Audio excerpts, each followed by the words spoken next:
Hello friends, welcome back to another video. Then tonight schedule chala phone mang phone smartphone mang cho iti a hon location amuna agupa ham cho ahilo la achoi do pa ham cho hoilai mun chen cho ya hoila muna cho ahon ham ti ho iti head di hom location iti hall di ham cho hin schedule hin live akin pidin je cho abula kona zone ke nehin vet pe wa channel a than helung sitan like share subscribe ni bo pe di no en tem ki pa masan kamin chala bonga hin ki pan ka video abula kona zone ke nehin vet pe jen ki pa thu ken se na channel a than helung sitan like share subscribe nehin bol pe di no en tem ve direct panatin chai phone mang ho ga hol do ding da hin step ni min khat hi e ho normal mi in ki bol thailo hai na public in ki bol thailo chu chu pi ham tel mi na mi case nei ham ai lo la mi fraud ball ham ai lo thil dang ball ho crime ball ho dinga hin cho hin tia chu a ball mi a gu ham khat hi yon la chu iti ga hol do sa ham tel masa pe na he officers permission la ngai na ti zo tel pi tham police ho ko ma che ding tel telecom ho to ma ho chu ki thua phone number cho phone ham cho trace ki bol hai na ti chu achom hin ti chu e ho ball the i pot normal people e ho tamang ho iti ball du ham tira step number 2 chu hi le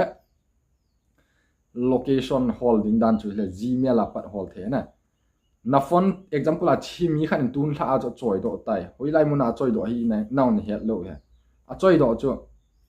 nangin na email na ki het na phone a chu ki create na create hi ja chu na email na password bo na nang ni het na nang ni het ja chu nang na ki hol do the ti chu iti ball ham ti le amasa pe na hi chai ko na ken bol hin amasa pe na hoi ya na chi dam na phone mang ni email na password na ki het chu na loi ho ham ai lo na in ko te phone ham chun na la ding na la chai ten le gmail a hin lu de na gmail a na lu chai ten le chun ama ho a he a phone a chun a email ki log in di ji a chun nang na ki log de na chi dinga cha hoilan chi dam ta chung langa profile a hin chi ding na che chai ten le ama ho a chu ki hong hi ja chun nanga chun na ki hon dinga le another account wa na lu de na another account wa na lu chai ten le chai pi ung do nam ip interface dam ta gmail yahoo ip ham account na ho na account ip ana create ham thaw to hung list din gmail account na ya hile hoyan che dam tele google ana che na chalen na sign in ding na ki log in da zo tele chun ip na bol ham tele ke awa hi cha he ki log in sa hi ja chun direct mi utin tia interface da na tia interface chai tele na log in chai tele na message ho cha bo na hung da zo tele ip na che dam chung langa profile a chun che din che chai tele chun ip na bol ham manage your google account wa na me da na manage your google account na me chai tele chun hoya na che ki dham tele chai home mean personal information data and privacy mean security mean na security ai lu du hai security alu chai ten ti ai interface din anoi langa chun che lew chun your device ki ti your device where you are signing hoi phone a chu signing na bol ham na cho chung list din find a lost device mean anoya to manage all device ai che ju hai manage all device ai che jo ten chun cha ai interface ti a hung din epp phone a ki log in ham na email cho realme 7 a mean ke ya mean ti kaloi pa account hai na si oppo f17 pro hin man hin iti phana ven ham assam india 18 minutes masanga cho email check hai na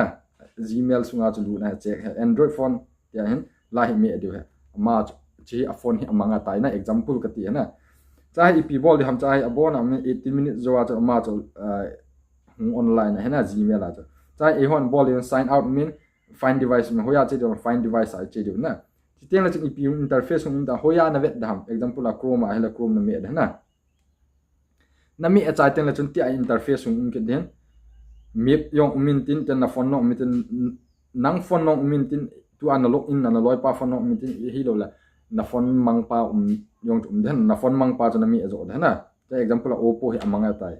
chai ip na bol ham ti la noi lang hi ga che lew hen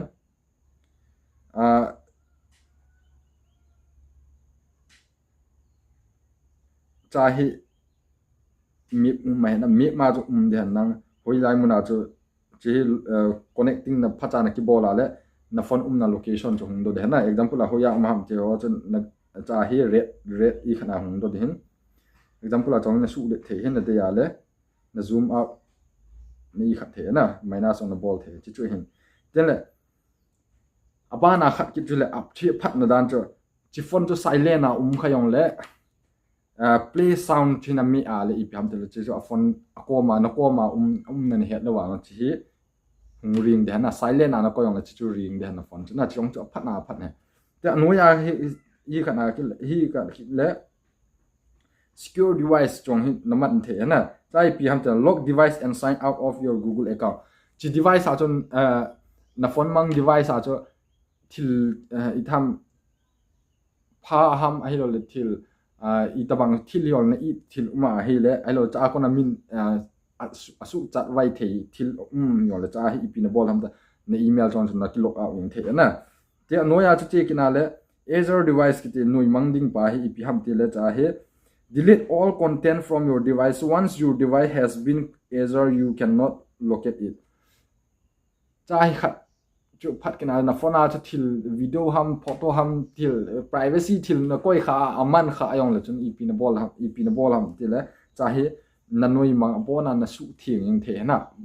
phone ngai ta lo ya mun choma ko na loi ha na kilok in the ai la ya ko na he bona na su thieng ing the na phone chu chong chu hin ta banga chu hin ala ma la min thil I he na le ke keu se ka thil he hi ke keu se in kaman le hi pon midang no het be na diga video hin ki sem hi je chu ha support ne support in lana loi ho ko man lu se tan nin sir pe di vino